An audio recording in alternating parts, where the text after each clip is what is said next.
And now we should be good. All right, yeah, so we're good. We're live. We're there. It's real. I don't know. I don't know anymore. I don't know anymore. Oh my goodness. This is the most stressful thing ever. Stress. Let me try and share this link again. So that link's working. I deleted that last post. So. Okay. Let's see if we can get this one right. Yeah, you keep talking. I will share the link. Wait until I post this link in the group, and you can share that one to make sure it's the right link. You got it. Oh my goodness. So now we gotta start making a list of like things to check. Yeah. A checklist. But now we know. Yeah, a checklist possibly. But we've done all of those things, and it just seems that every time there's something a little bit different. Marshall's in the chat. Ryan's in the chat. This does look promising, Pete. I am so very sorry, everybody, that we just. Oh god, we had a big discussion. Jake went through all of his favorite things about releases for D&D.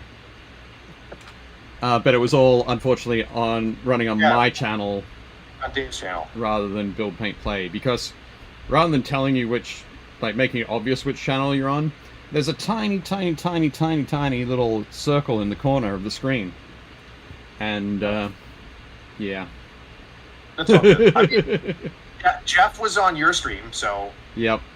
So hopefully, well, see, that's the great thing, is that Jeff found it, and, and we're like, that's weird. It's Philip found it. Philip's on there as amniotically tanked. He found it, but hopefully, well, now that we know Philip's here now, hopefully Jeff will be able to come over and visit us. But my god. Oh, I'm so stressed. I gotta go and lie down now. Yeah. No, okay. It's all good. It's all good. Let's get back to it. All right. So we were talking about new stuff that came out that we're kind of psyched about. Yep. The new D&D book, Journeys Through the Radiant Citadel came out today, which is super cool. It's really high fantasy. The alt cover is gorgeous. It's all like pastel, like purples and pinks and like turquoises. It's a really, really nice looking book.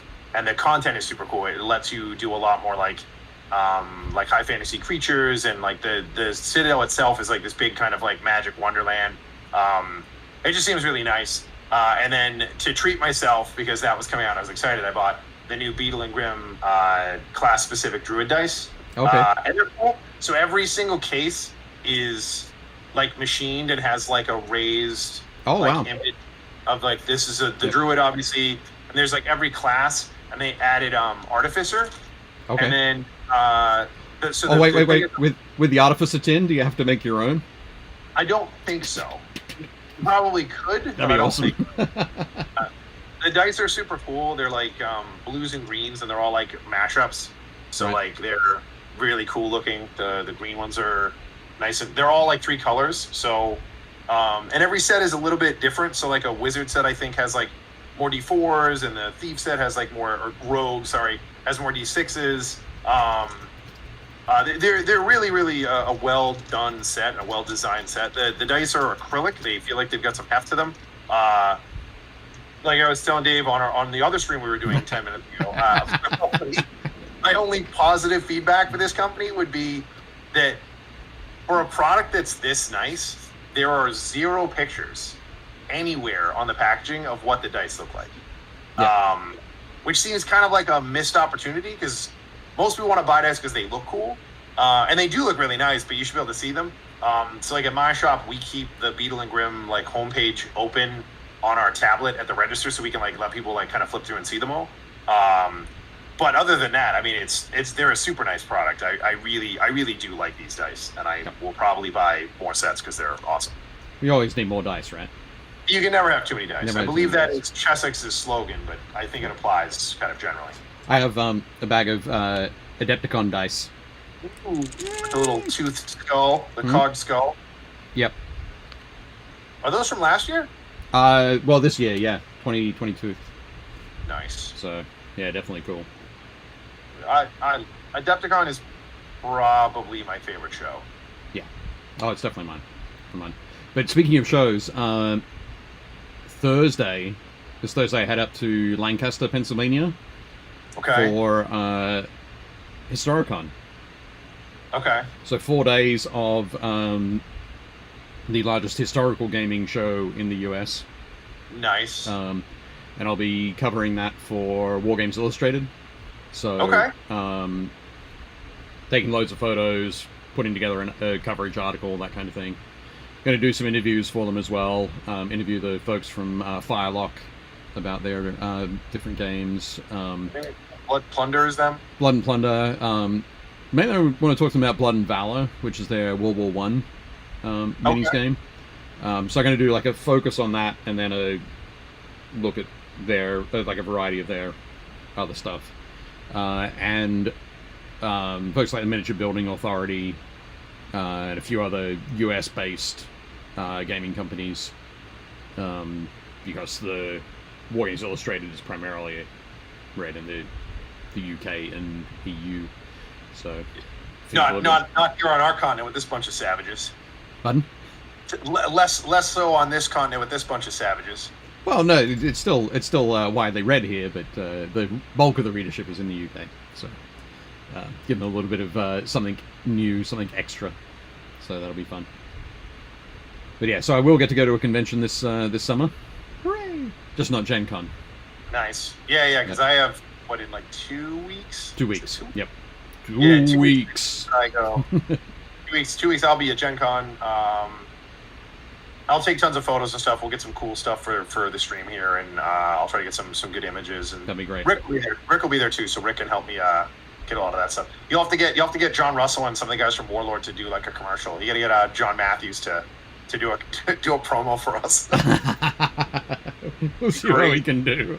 Oh my god, that'd be great. Yep. But just quickly, I will say hi to everybody who's in the chat.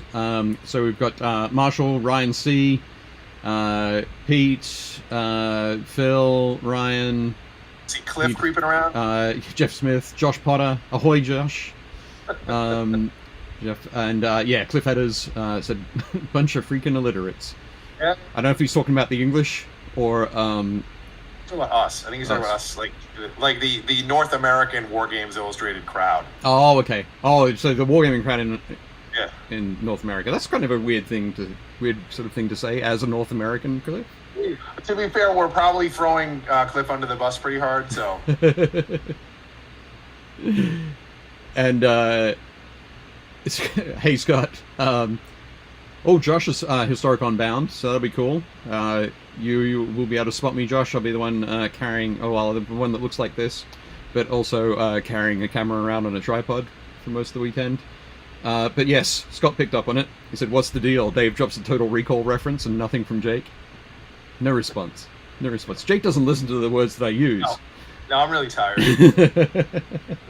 I'm also reading the chat in the past. Yep. There's apparently like a 15 to a 20-second delay from when you see it to when I see it. For some reason. Yeah. Okay. Through the Creator Studio part of the thing. Right. Okay. No, that makes sense. I can understand that now. So I'm like, what did I miss in the chat? And you're like talking about stuff you've read 10 seconds in the past. All right. Okay. I'll try and leave it a little bit. I'll stop before I see it all. Good. But yes. Hooray. So you do Historicon. What's the other big one that John loves? Where's Little Wars?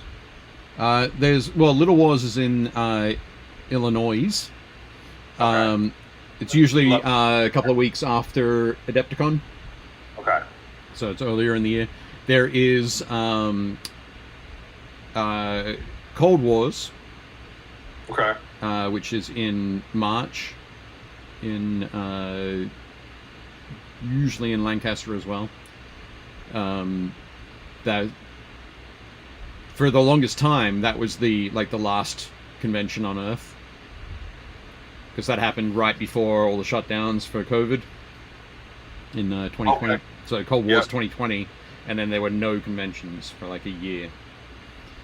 Yeah, the dark times. That was really a weird series. Like I think the last show I did in 2020 was we did PAX East, right, in Boston. Was I think February or something. Oh no, right. I guess I did that, and then we did. You went to Gamma, didn't you?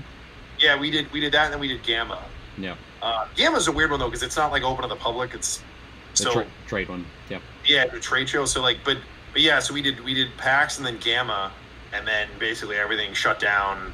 You know, within 2 weeks of that, I think in March, that's when everything kind of like shut down temporarily. But yeah, so it was a little wild going like basically like almost a year and a half without shows. Right. Yeah. But definitely kind of crazy. So just quickly in the chat, I noticed that Jeff Smith said that he'll be at Gen Con with John Matthews. There you go. You'll have to go and say hi. Oh, I definitely will. Give him a big hug. And then, but HMGS East also have Fall in the fall. Nice. Well done. Yeah, it's a great play on words. But that'll be in that's November. I'm not sure where it's being held this year, but I'll probably end up going to that. I'm only doing this year. I'm doing. Well, for the rest of the year, I get Gen Con, and then I'll be at PAX Unplugged. All right. I'm gonna try to do Nova. I don't know if I'll be able to get down there this year, right. but those are the three that I'm gonna try to do this year. Yep. I'm currently going through the process of working with some of the team leads on getting our judging team together for the Capital Palette painting competition for Nova. Nice. Which should be pretty good. But speaking of Nova and Nova Open, and by extension Nova Open Charitable Foundation, I was going to say, at the moment I'm painting up a bunch of Dark Elves. Nice. And Skaven. Ooh, Blood Bowl teams? That's one Blood Bowl team, or one Dungeon Bowl team. And I've got some, where are they? So some dwarves. Nice. Well, and very nice. Ogres that I'm painting up for Dungeon Bowl. So I'm going to have a set of Dungeon Bowl. That's going to be my donation this year to the Nova Open Charitable Foundation.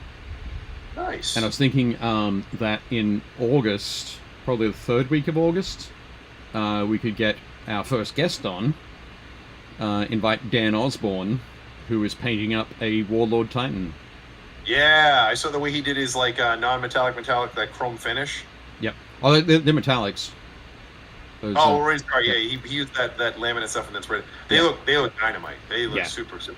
Yeah, Dan's developed some really good techniques for doing big Titans and Imperial Knights and Chaos Knights and that kind of thing. So I think it'll be cool to have him on to talk about that sort of stuff. We're gonna have a look at some of his pictures and some of his vids, but yeah, when he does his videos where he peels off the masking fluid, yeah, it's just like, that's some great sort of ASMR type videos. It's super pretty. It's really, really fun to watch. Yeah, it is definitely good. It's definitely cool. All right, so some of the guys. So Cliff said Little Wars and Adepticon used to have an overlap, and then they split up not long after he moved out of the area in 2003, 2004. Probably the biggest one that aggravates me now is what is it? So right now there's no need to be aggravated. Well, okay. Look for the solution.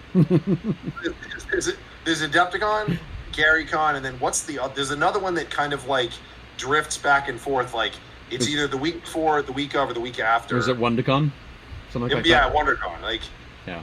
It's like I want to go to all of those shows. I mean, I probably don't want to go to GaryCon. I did that last year. It's fine. It's fine. Like if I had to pick, like it's an easy decision. I'd rather go to Adepticon. But like WonderCon is super fun because we have friends out there like Ray and all those guys, and right. I'd be stoked to go out and check out that show. I've heard it's really fun. But you know, it puts me in the spot where I'm like, I guess I'll do an Adepticon. Like, if I have to choose, I'm gonna do Adepticon. Yeah. It is a tough thing when you're when you're connected by several circles in a Venn diagram. Yeah. I think that's why I'm a lot luckier, because my circle is just like minis. Really, it makes it a lot easier. So Cliff asked, what about the GW US Open in October? Yeah, so the GWS Open events that they've got going, I think there's one in Chicago in October.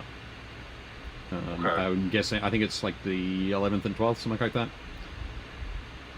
Now the only thing we'll have to look into is like, because this is the first time that they've done it, like, I don't know, is this going to be more like when we used to work at Games Day and have like everything, or is this going to be just a 40K tournament and an Age of Sigmar tournament? It's a bit more like a grand tournament sort of setup. They have a variety of tournaments as far as I'm aware, like 7 or 8 different tournaments. Okay. Caleb and Kat from CK Studios have been working with them on building a hobby track as well. So there are a bunch of hobby classes and hobby activity that you can do at the show as well. So they're trying to build it into a. They're not going for a mini Games Day style. It is still very much about the sort of the tournaments, but they're trying to expand all the things that you can do. I miss Games Day. Games Day was super fun. Yeah. Going down to Baltimore for like, the long weekend and like hanging out and, being able to walk through the Black Library, like setup store, and the Vince Ross one ran that. Like that was always super fun. And yep. I think that's back when they had the deal with Sabretooth Games and they had like the Horus Heresy card game and stuff. And yep. but it was really fun because you got to do everything. And that was when they had the mega battle where like there was like 1 million guardsmen. They had like just every store had to paint like a platoon of guardsmen. Right. Yep. Yeah. Loads of cool things you could do with Games Day. Particularly if they were allowed to press gang the staff into it. Yeah, a little bit. But no, definitely cool. Scott's asking about how's LVO? Is it all GW or is there other stuff? I want Adepticon, but Vegas is an easier commute. So I would say LVO is fun. It's definitely a couple of notches below Adepticon. Like if you had to pick one mini, like forget Gen Con, forget PAX, all that stuff. If you look at just the mini wargaming shows, Adepticon is the top of the pile by a significant. LVO is fine. LVO's thing was, what was the show that there was a show that went away, and Captain Con, which is in Rhode Island, I think. Rhode Island in February. Yep. Yeah, and then LVO in Vegas. The two of them were trying to pull from that show that went away, and there was this big thing where they're like, "Oh, what's going to happen?" Like, is it Spirit Con or Temple Con or Temple Con? It was Temple Con. All right, yeah, so when Temple Con went away, those two kind of vied for the audience that's there, and I would say LVO definitely won that fight. Like they're significantly bigger, and they've also got like good sponsorship, and being in Vegas, like the one thing I will say about Vegas is that it's pretty easy and inexpensive to get to for most people. Yeah. You can fly to Vegas pretty cheap from just about anywhere. So that's nice, and there's usually tons of space, which is cool. But it's definitely more of like a tournament show. It is. It's run by the Frontline Gaming guys, who are very much focused on tournament play. Yeah. But they do have. It isn't just GW. There's loads of other stuff there. There's Malifaux, War Machine. There's a whole slew of stuff there. Yeah, there's also loads of great artists go out there as well that run classes. And I think it's Seth Amsden runs the hobby stuff there. I'm not 100% sure, but yeah, loads of great artists to go out there and run classes. And they've got a great painting competition as well. Yeah, it's a good show. I would say like if you could only do one, I would do Adepticon. If you could do two, or like if you couldn't do Adepticon and you had to pick another one, I would probably do Nova over LVO, but that's my style of show. Like LVO is, like I said, it's much more competition forward. So if you want to play competition level gaming, like that's their jam. Like that's why they're trying to do all the other opens now. And like now you've got there's going to be there's the Dallas Open, or there's going to be the San Antonio Open. Oh, as far as Frontline Gaming, yeah, I think they've got 6 or 7 other events. Yeah. Running. And the other ones are all considerably smaller. Like LVO is the biggest one. Yeah. It's fine. It's a good show. Like I'm not knocking it. I've had fun when I've gone and stuff. I think that the big thing I like about Adepticon is there's just more stuff to do. Yeah. Like there's always stuff to do. Like the vendor hall is always jumping. You've got like an awesome painting contest. You've got tons of classes you can take. There's tons of events if you want to do narrative, if you want to do friendly, if you want to do team play, if you want to do, hardcore competitive, and, Malifaux, 40K, X-Wing, like whatever you can think of, they probably have it there because it's a miniature show.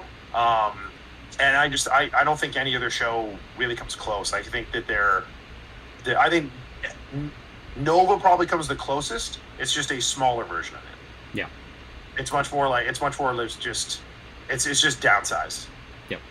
And it's weird because the hotel where it is, the Nova is very it's very vertical. Very vertical. It is super vertical. So that takes a little getting used to, which is but it's kind of cool about that show. Like you can be upstairs and you can kind of look down into where the vendor hall is and see people doing classes on the different landings and stuff, which is neat.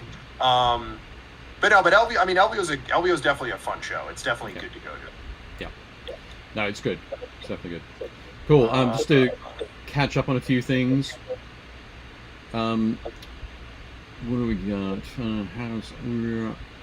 Ryan talking about loves shows, love Nova, but still a little leery about doing a con. I feel you, man. That's fair. Yep. We all caught COVID at Adepticon. Well, not all. It's not like everybody caught it. Sorry, Dave dodged it, and a few other people did. But no, I got COVID. You did? I got COVID. You got COVID. So the two of us, all of us, as in you and me, I got it. Everybody that was at the after party, we all got it. Yeah. Something like that. Ryan says usually there's the bromance bash for Horus Heresy. Nice. Which is good. Cliff says the 6th to the 9th is the Chicago GW Open. Okay, all right. And Cliff said as well that Chicago's GW Open has Horus Heresy on the list for a grand tournament. So that Pete, there you go, buddy. Yep.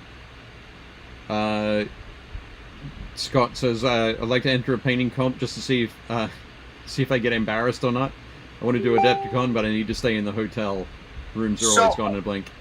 So Scott, go ahead. No, go ahead. You can go first. Oh yeah, I was going to say with that, when that rooms can go very quickly, but keep an eye on them, particularly in the month before the show, because they generally get cancellations. They'll probably get 10% cancellations for people who were they got their rooms first, and then they were going to decide whether they were going to go or not, and those rooms start opening back up.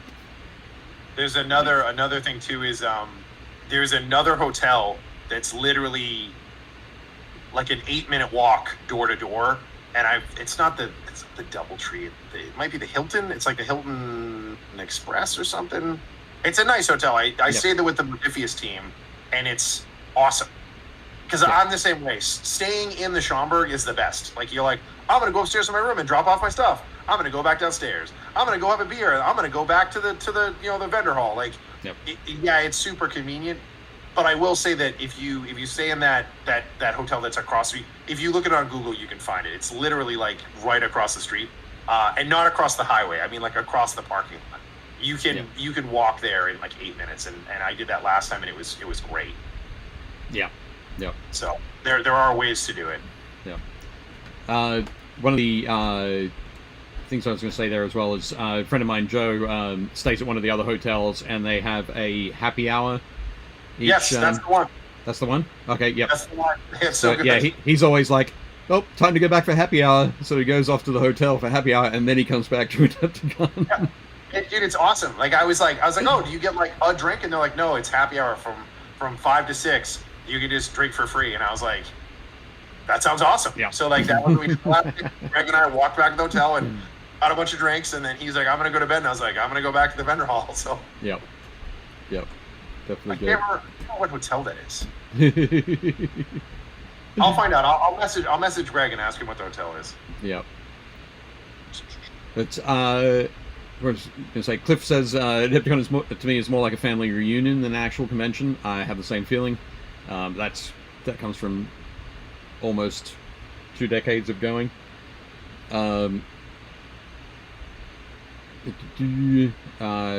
Pete says I usually stay at one of the Hyatts. It's like a 15-minute walk from the convention center. Irish Marine 3 says the trolley system between the 2 venues this year was pretty horrible. I did hear that. I did hear that they had a lot of issues with that, and I know that that's something that is high on the organizers' list of stuff to get right for next year. So. Right. Yeah. Free happy hour, free advertising. Yeah. Yeah, it's pretty solid.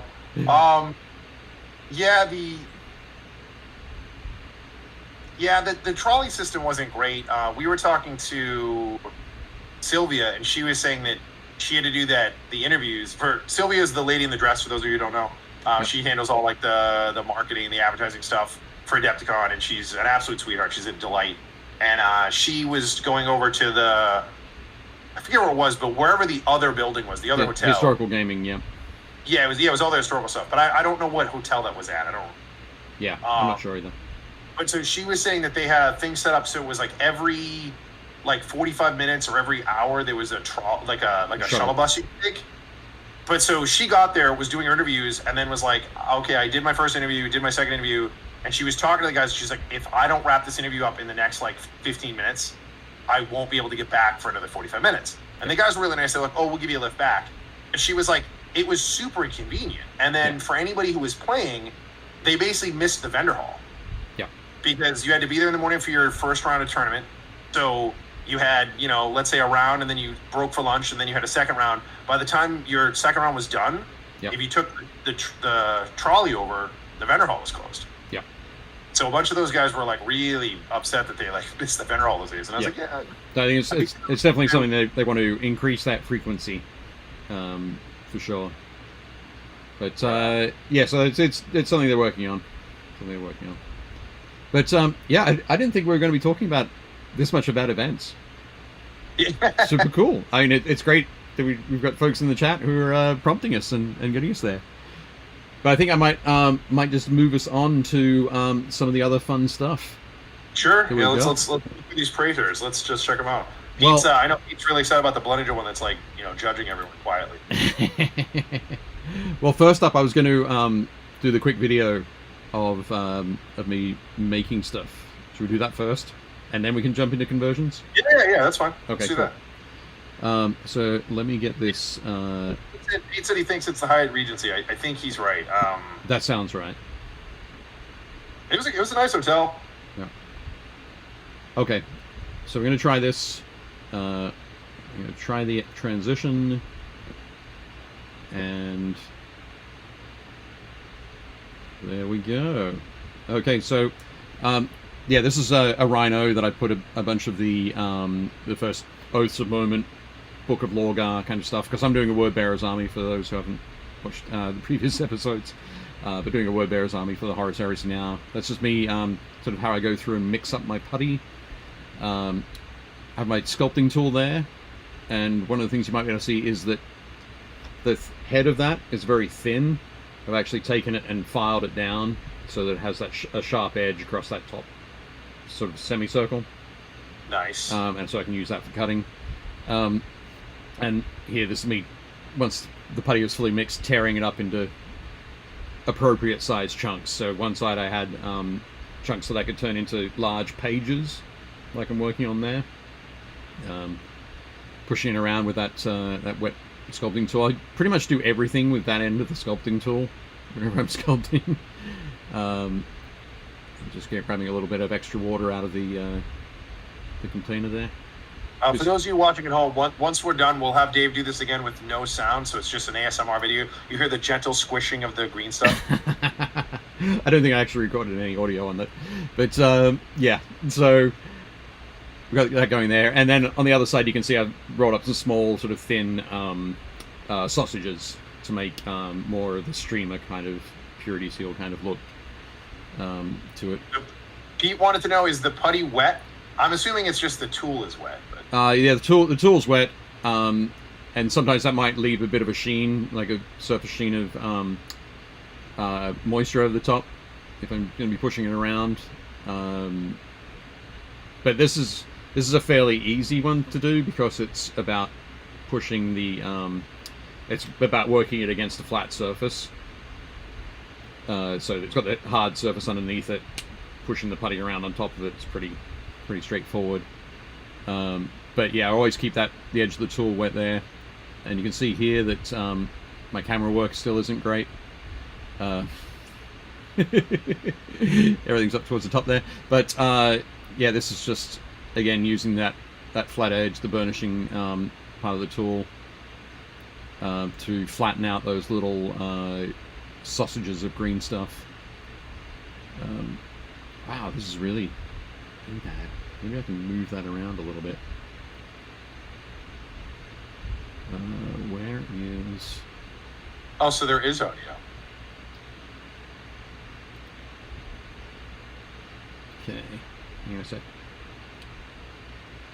At least it seems okay. like it was. Yeah. No, I can't move it around too much. But yeah, so that's just pushing that around there. And then in a second, I'm going to lift up the end of that just to give it a little bit of sort of dynamic movement. Sort of got the feeling that on the side of the vehicles, if I want to have my vehicles look like they're moving forwards, that those things will be flowing back. Very dynamic. Yeah. So just lifting it up there. You're pretty good, Dave. I think you could have a future in this miniature stuff. You think? I'm not sure. I think you could be okay. And then what I'm doing here, you can't see it too well, but on the flat sides of the pieces of paper that they're becoming, the putty there, is I'm just taking the sharp edge of the tool. I'll do it in a minute here. Yeah, making the little like lips, like the edges. Yeah, what I'm going to do there is just sort of slice into those to make it look like the paper is starting to tear at different points along the surface. Yeah, there we go. You generally see that kind of thing on the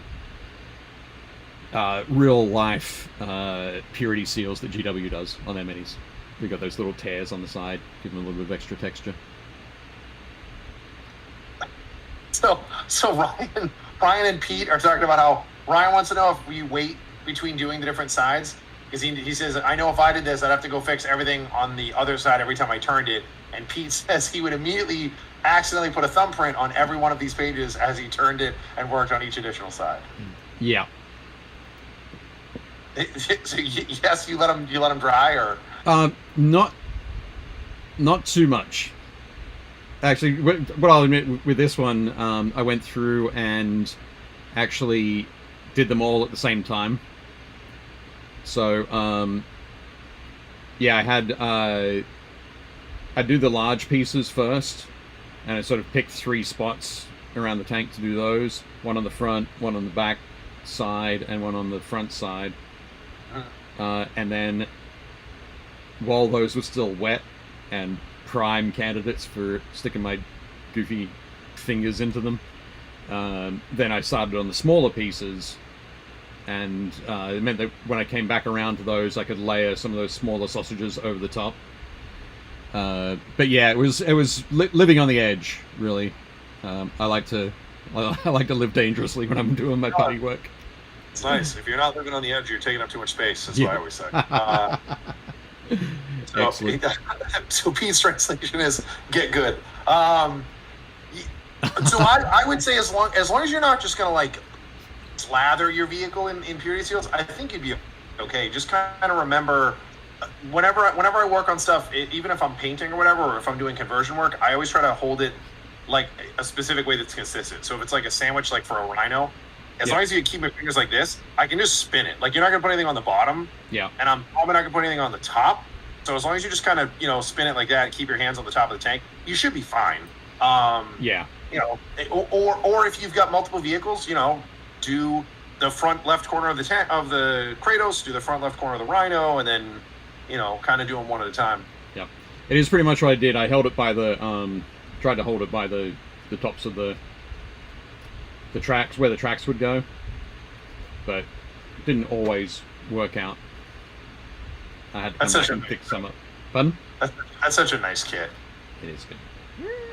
I do dig that thing. That thing is awesome. So I've got to obviously keep working on that. One thing I didn't say is my hobby's been kind of all over the place. So I've been painting up Dark Elves and Skaven and Word Bearers, and up on the wall here, the first 5 guys from that squad of 20 Mark 6 Marines are done. They're finished, so very nice. Hooray. The next 5 are on deck, and then because I had the airbrush out and I was working on spraying those, I sprayed the vehicles as well, and then I went through and did some dry brushing on them, and then some work on the black part. So it just went back and forth all over the place. Nice. I was a little bit scattered this week. I like that dark stripe on the side you've got on the tank. Yeah, it's. I've got the decals for the Word Bearers, and they've got some really big, chunky things. So I needed that black background for them to sit on. I think that that's one of the biggest things that I think a lot of people don't really do is they're like, oh, I'm painting Ultramarines, so my stuff has to be all blue, and I'm like, I mean, yeah, but if you put in some nice contrast panels, your stuff tends to look, even if you don't do anything with it, it tends to look more broken up. It looks more detailed by default because it's got more like character lines to it. So yep, yeah, those variety of black panels around the Rhino is nice. Definitely the way to go. Very cool. But yeah, just quickly, what else? What this? Do you wait? He says I'd immediately be accidentally putting a thumbprint on every one of those pages when I went to work on a different side. It happens. It happens. That Dave's advice to get good. My advice really is just practice. If you're more comfortable doing one at a time and letting them dry, just do that. Absolutely fine. Ryan apparently is building. He's got 2 Kratos tanks, and he's got 3 Rhinos, and then he's got at least 1 Spartan, probably more. Again, I still would recommend doing the squadron approach. So if you're doing the 2 Kratos tanks, I would do the 2 Kratos tanks, and then I would do the 3 Rhinos. But that way, you're kind of doing a little bit of both, right? Like by the time you're done with the 3rd one, the first one should be dry, so you can kind of like keep getting through. Yeah, you can work through on that. That's what I've been doing with those 4. So I got the 3 Rhinos and the Spartan that are getting each step going through, working on those. But and also Chris Gorka has joined us. Hey Chris, good to see you. What's up, Chris? Thank you for dropping in. But yeah, up on the screen we've had something been up there for a little while.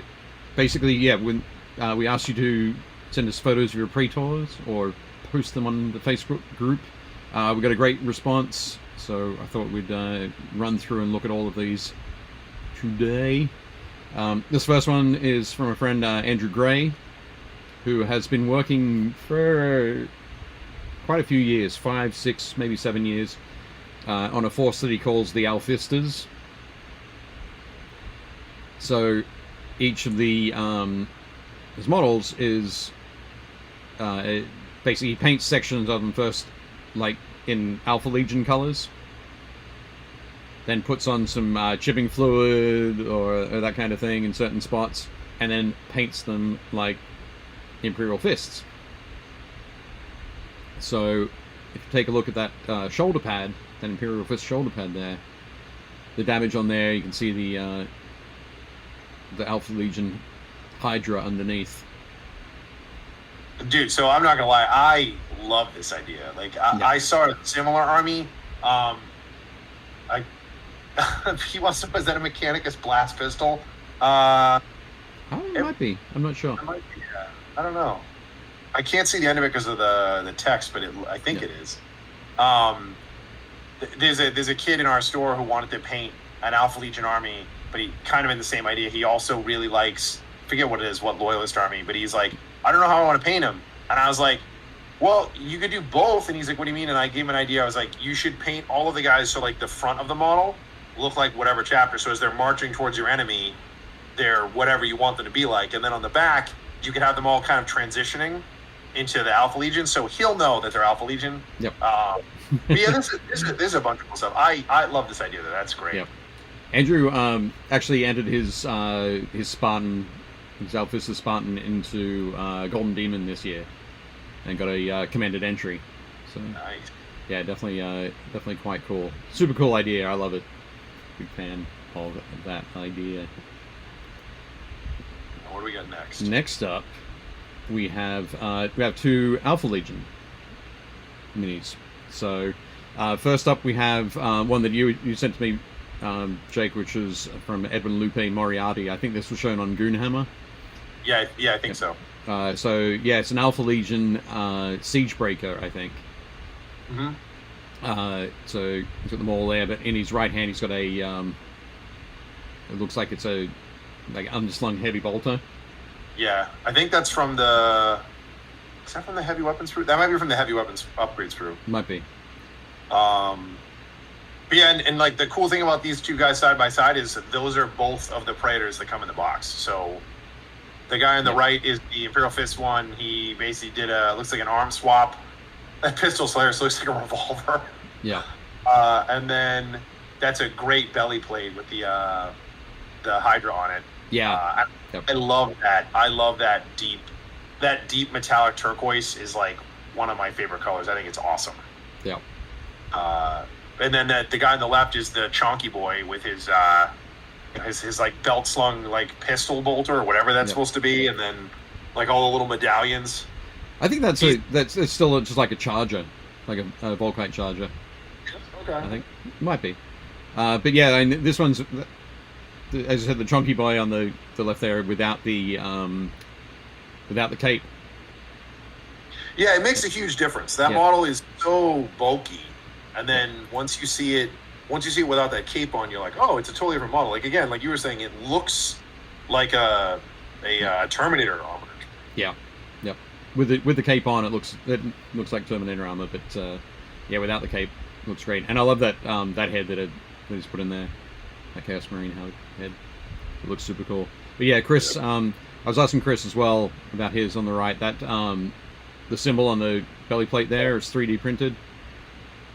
It's from a shoulder pad icon that nice. somebody's done. Nice. He did tell me who, but I forgot to write it down. So, but the yeah, I think these both look very cool. And they're very minimalist, which I appreciate. Like the guy on the left, like he basically did 2 arm swaps and gave him a different backpack.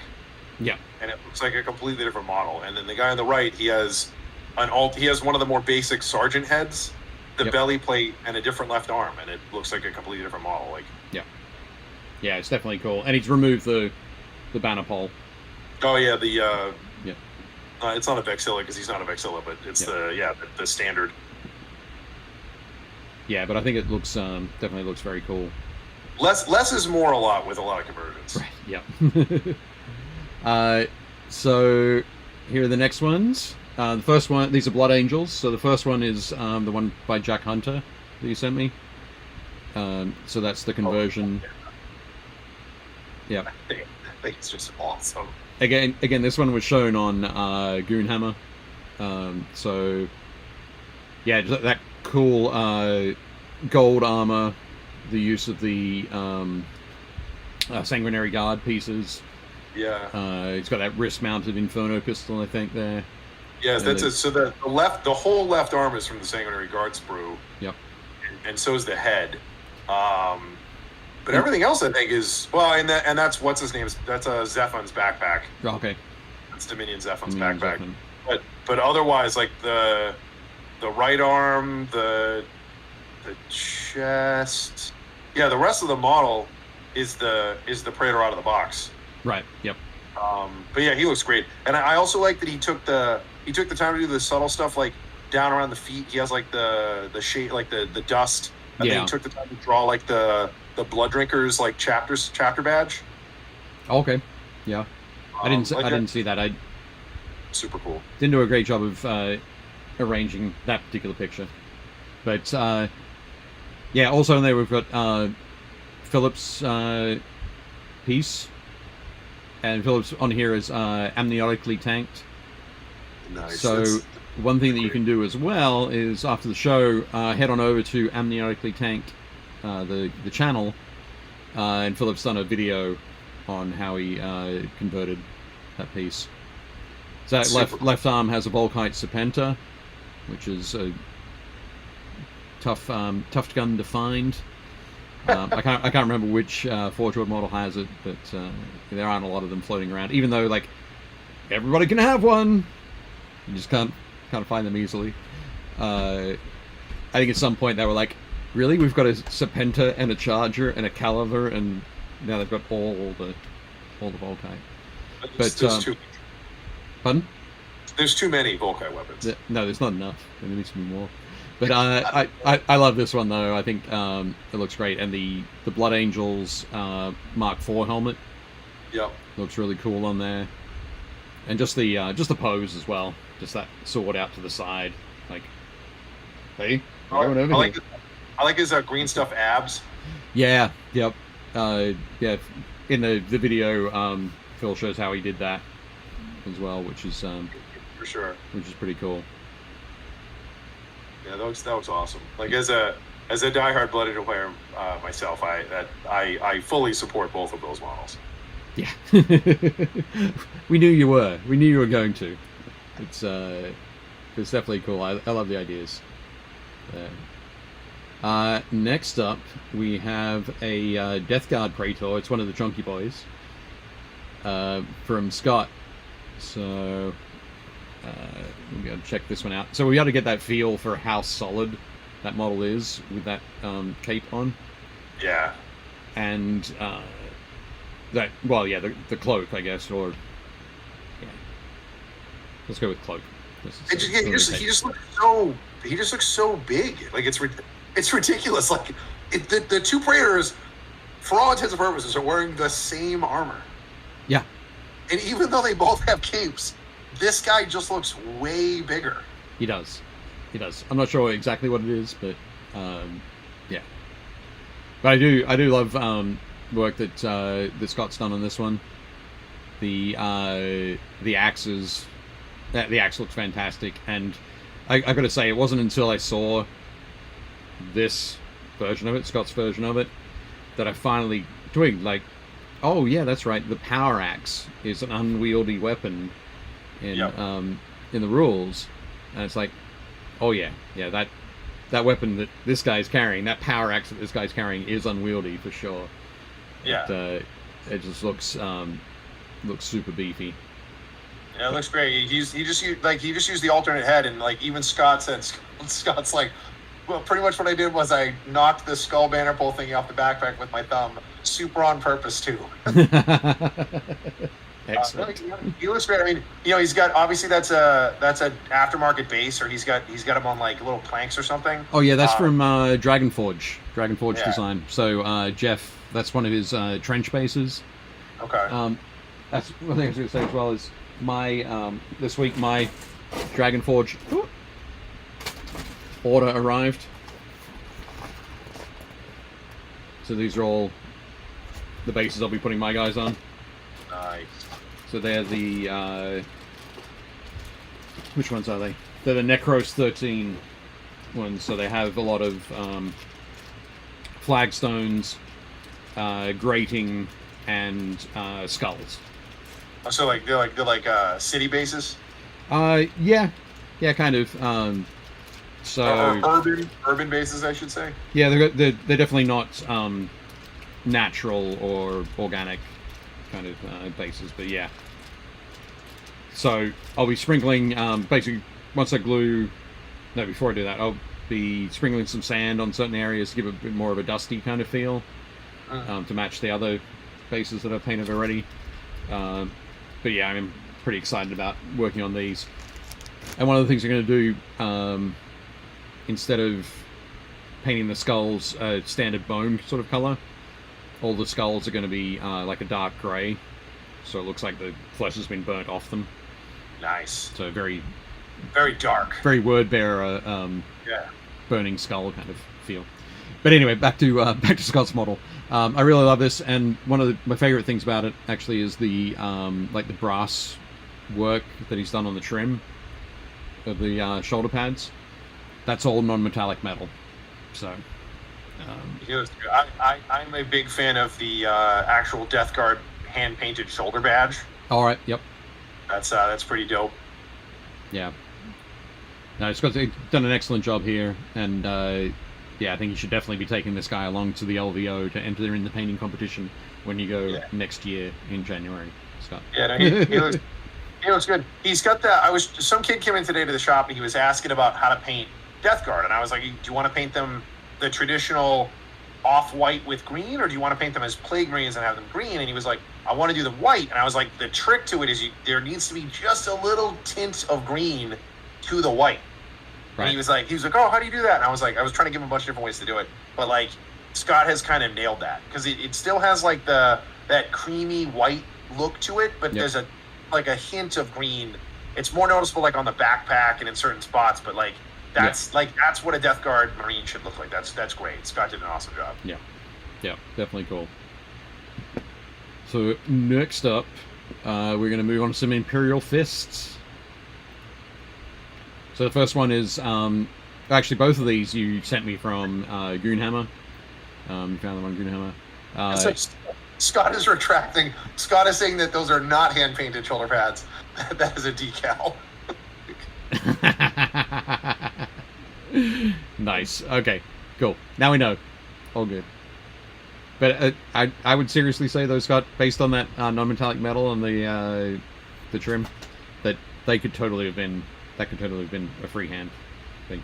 You can do that. I have the faith.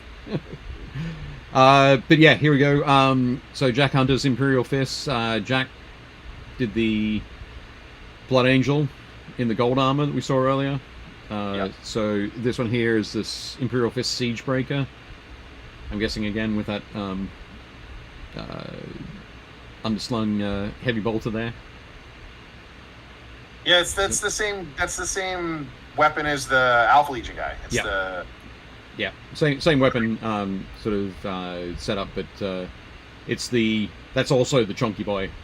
Yep. Mini, and just that slightly different angle, and again without the cape,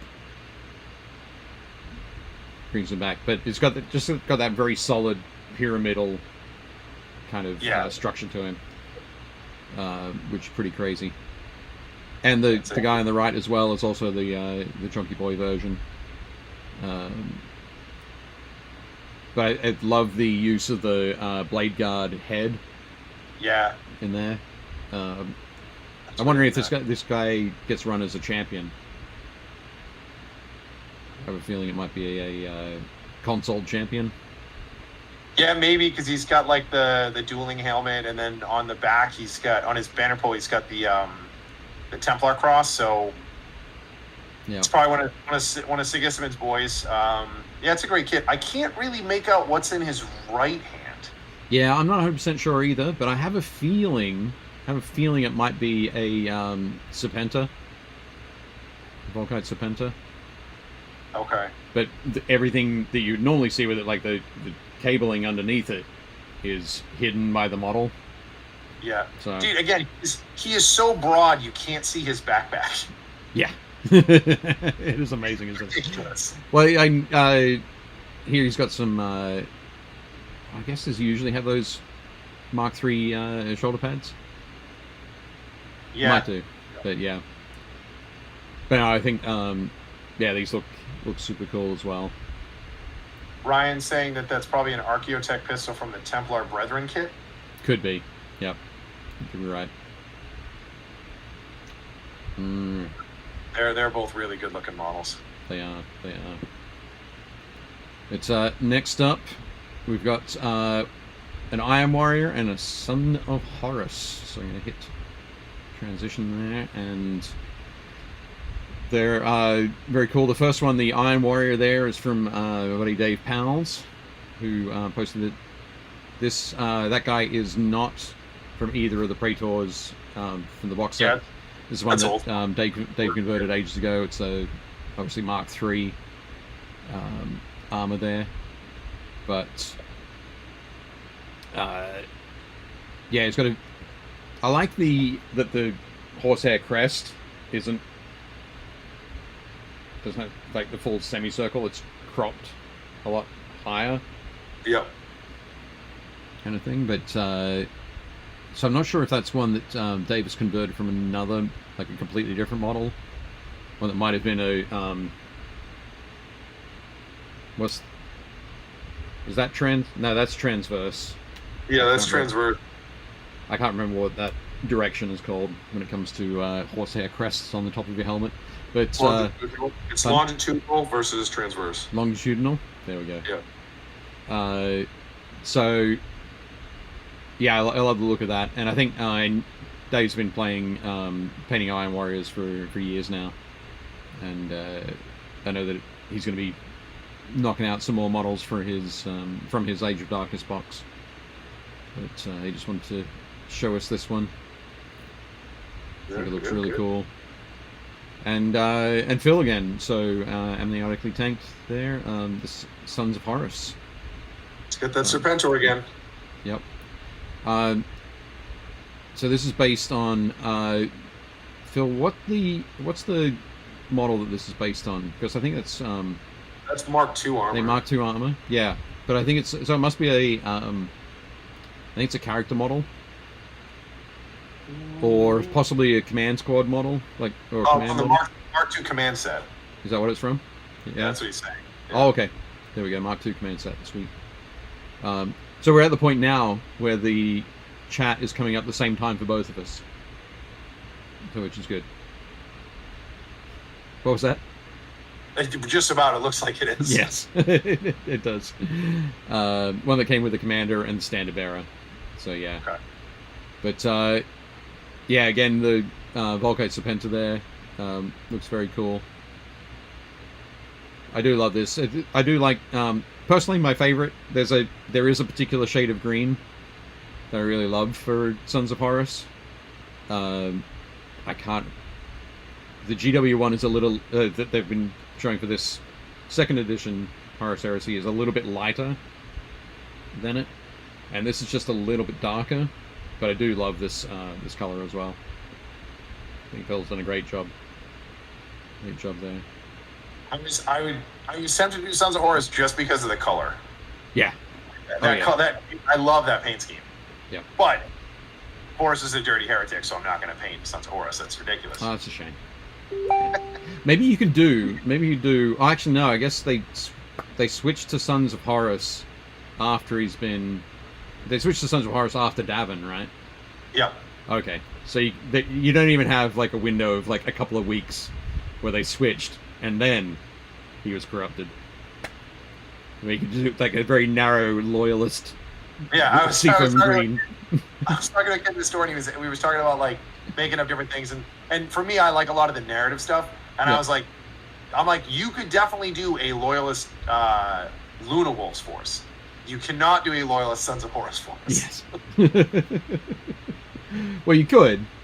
Yeah. It's going to be like Garviel Loken and Tarek Torgadden for about 20 minutes on Isfan 3, but yeah, you can do it. Or you just run them as Alpha Legion. Well, you could do that too. That would be good. Sons of Horus are from a very specific 3-day period. It's just those dudes. Yeah. It's Loken and Torganov before he gets murdered, and like they're dudes. That's it. Yeah. Yep. I've been listening to No Fear again, just to get a great feel for my word bearers and where they're at the betrayal at Calth. And there's a point, just getting to a point where Erebus has summoned all of these demons. Boo, Erebus! I know. But he's surrounded by all these demons. He goes through and he's like, he's talking about how he knows all of their names and that kind of thing. And one of them was Torgadden.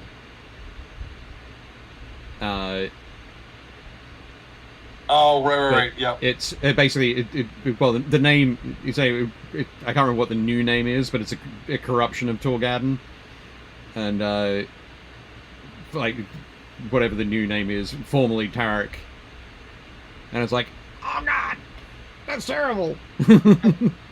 So they must have gone down to his foundry, grabbed him, and got him possessed by a demon. But yeah, so Erebus now hangs out with him on, was hanging out with him on Calth. But anyway, moving on to the next two models we've got. You'll recognize one of these, because Ben posted his Space Wolves Praetor. Ooh, I think it's very Space. I think it's nice. Space Wolves. There's a point where I was like, well, you stick a big wolf on your cataphractic plate, perhaps you're Lunar Wolves. Could be Lunar Wolves. it's going to be Lunar Wolves, yeah. No, he's doing Space Wolves. Yeah. Cool. Yeah. Looks like he's got like some custodes, legs. Yeah, it's mostly it's actually mostly Alaris Terminator in there. Oh, okay, nice. And So- then he's got some bits up the top, and Yeah. And he's got the big space like big wolf pelt on there. And he's got the if he had a bald head, I would have thought Lunar Wolves. Yeah. But because he's got the big hairy head. That's why I was thinking Space Wolves. yeah. But he's looking good. Can't wait to see him painted up. And oh, there we go. Yeah, Ryan. Pete and Ryan both say Tormageddon. Yeah. Yeah, I think you're right there. But yeah, there we go. So Ryan, we've got your Ultramarines Praetor on there. Again, this is one that Ryan did a little while ago. Based on a Mark III model with the longitudinal crest. Yeah, that's from the head. I think is from the.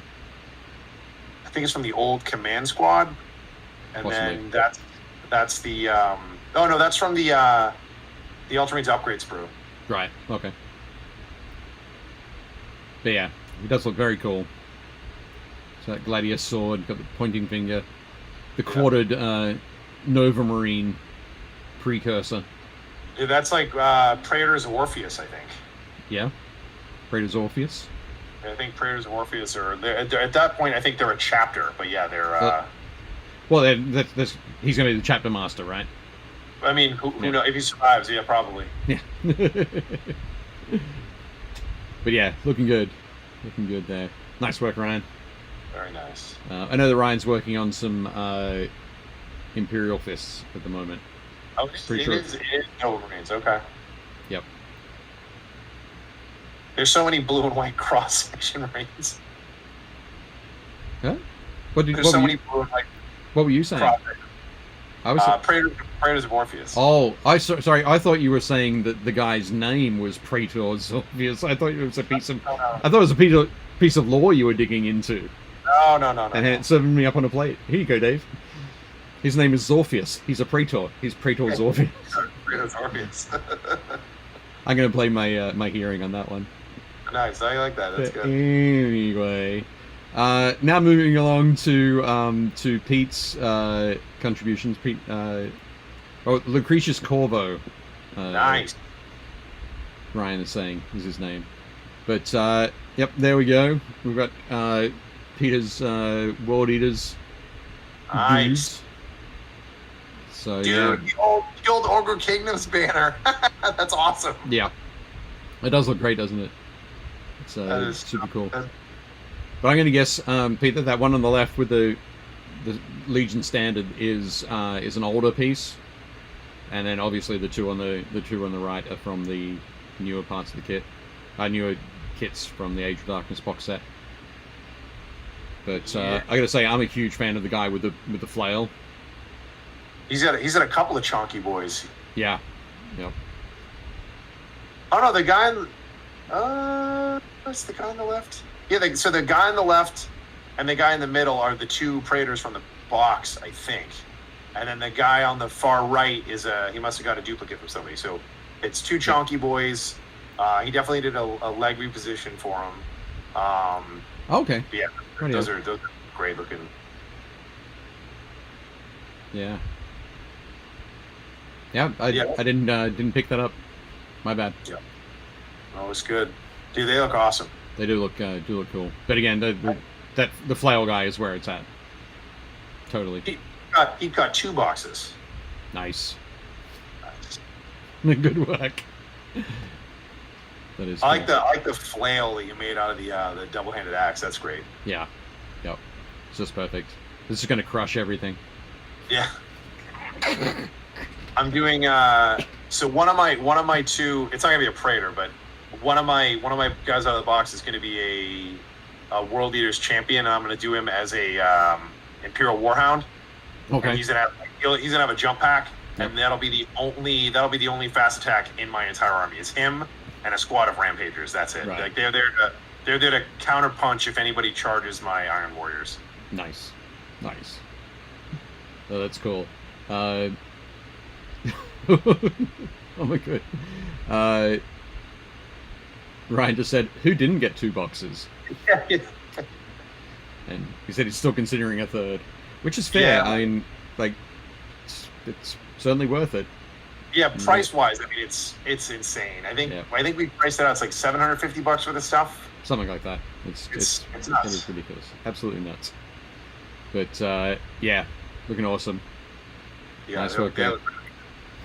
Okay, and then finally, well done, Pete. They look awesome. Yep. The last minis we have are from Mike the Bolt, who plays down in Richmond. He's working on a White Scars army. So he has these 2 Praetors. Obviously, the one on the right is a bit more of a conventional looking one in the white armor. And he's got the falcon there, or the eagle, probably a falcon. Right. But I think both of these are done from a third-party 3D printing thing, where the Mark III or Mark II armor is a bit chunkier. Yeah. It's a bit more solid there. But yeah, the guy on the left that's sort of work in progress at the moment is obviously undergoing some sort of censure in the black painted armor. It could be like was it a destroyer? They're the ones that have like all the negative connotations, and the rest of the legions, like, we don't talk to those guys. Right. Yeah. Well, yeah, you've got those in the Ebon Keshig. Basically, if somebody's in a White Scars army in black armor, there's something going on. Yeah. And you don't want to be hanging out with them for sure. But no, I think you're right. I think he is a destroyer character or something. But, the green kind of wash he's got on the white, like it's like all of his gold has been a really low quality gold. It's all yeah. Getting wet and just like streaking his armor. Yep. It's I think it's definitely cool. There are cool pieces there. But yeah, Mike always does very grim dark kind of pieces, but really happy that he sent these along to show us.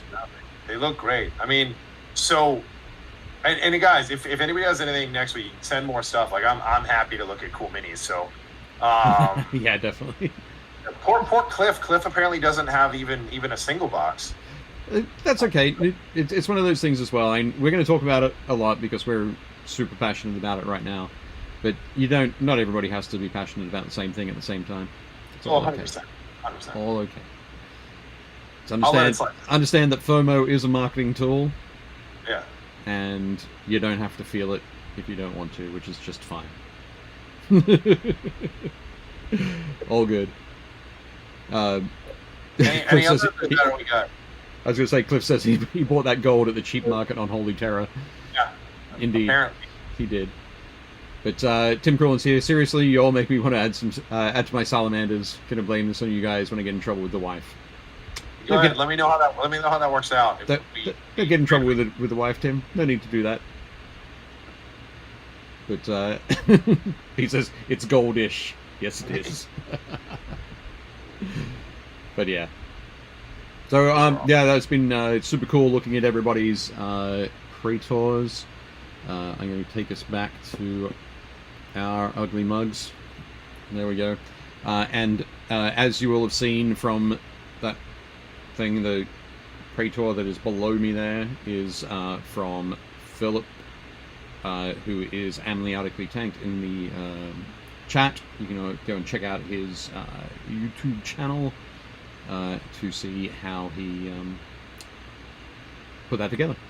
Cool little video. It's the kind of thing I would like to do at some point once I learn the technology a little bit better. The toughest part for me, I think, is my timing on it. As you can see from that previous video about the doing the different sections. Yeah. It's like, I don't know, when should I... There were sections there's like probably like a minute and a half I could have edited out of that. But I just don't know where at the moment. We'll get there. I mean, that's what we gotta. That's what we gotta get. Mel's daughter to help us out with like video editing and stuff. Yeah. Well, it's one of those things. It's not that I don't know how to do it. It's that I don't know where to do it. Oh, right. It's the creative decision. Sure. Well, that's important, and that's important too. And isn't that important as well? I'm sure it is. You're like, but I like all of it. What do I edit out? It's totally not. It's totally. I love every minute of my videos. Yeah. So well, it'll be fun. We'll get there. We'll have some fun with doing that kind of thing. I haven't worked out what to do for next week. I'm a little bit worried. Should I do anything, or should I take a break because I've got Historicon for 4 days? We can take a break and see if Historicon for 4 days. We can. Do you have Historicon this coming weekend? Yeah, like Thursday. Thursday, I drive up. So there. next week we'll go over all the cool stuff you started at the show. Maybe I should take some video. Yeah, you should definitely take some video. You should get some cool photos, and we'll give everybody a 15-minute lead up to next week, so we can make sure we're like on the right channel and not set to private, and all the good stuff, all the important stuff. It's all good. Oh my goodness. I am Phil says, thanks again, Dave, and if you want any help with video editing, happy to let me know. I will do that. Yes. Just most of it's going to be tips on where to cut and what to cut out and what's important. But yeah, definitely super cool. So I thought that was good. What should we talk about next week? What's going to be our... We're going to do the show. We're going to do everything for Historicon. Not an hour on Historicon. Some people are going to be at the show. Wow, okay. We'll do like 15 minutes on Historicon, but... Yeah, we can talk about, like tank conversions or vehicles people are working on. Oh, yeah. That'll be cool. Yeah, taking a look at some vehicles. Yeah, I'm finishing up my Legion Sakarin. The Sakarin? Yeah, we go to Sakarin Venator. Okay. I'm almost done with that. And then, man, I'll be honest, I am not enjoying building a Forge World Sakarin.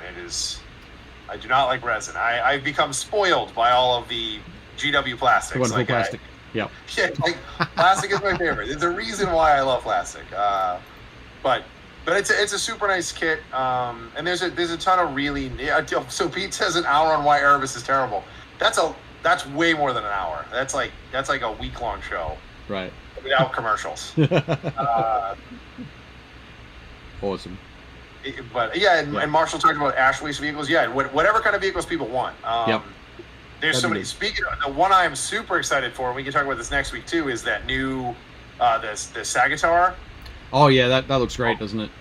I have no intention of playing that army. I want that vehicle. That vehicle looks amazing. It does. Yeah, I had the same response to it as I had to the Achilles Ridge Runner for Genestealer Cults. Except I didn't already have... When I saw the Ridge Runner, I was like, I have a bunch of Genestealer Cult models already in this basement here. I'm going to spend the next 4 hours looking for them. But I'm fortunate now because I know that I don't have Leagues of Votan models buried anywhere in this. You don't have no squads slaying around from 3rd Division? No, I don't. No. None of the Space Bikers or no Imperial Guard Squad Guardsmen? None of those. Okay. None of them. So I absolutely categorically know that I don't have any of those. All right, so next week we'll talk about Historicon, and then we'll talk about vehicles. Vehicles, yes. Let's do that. Pete is also hoping for more plastic, because he's hoping for a plastic Storm Eagle because he'd rather die than assemble the resin one. That is fair. I think next week I might show some pictures of the Stormbird that I painted up for a local thing. Pardon? You have the Sokar Stormbird? I don't have one. But I have assembled and painted one up for a local store owner. Nice. Yep. Did an Ultramarines in Ultramarine scheme. Nice. Thing's got about 2 pounds worth of green stuff in it. But yeah, definitely looks cool. Definitely has some original squats. Yeah. I'm not at all surprised by that. Maybe he did some of the we were talking about the first week, the original plastic beastmen that you could run as guardsmen. Right. You could run alt squads. Yeah. I'm not at all surprised that Jeff has a whole bunch of original squats, because the whole like bearded biker aesthetic. Yeah, that makes sense. Very much Jeff Smith. Yep. But yeah, we'll talk about all those things. We'll get into that. Sounds good. So once again, everybody who joined us tonight, joined us live, and everybody who's going to watch the video in the next couple of weeks, thank you very much. Huge apologies for having it on the wrong channel when we started, and forcing Jake to go through like 15 minutes of talking about D&D stuff twice. But I think we should be all good.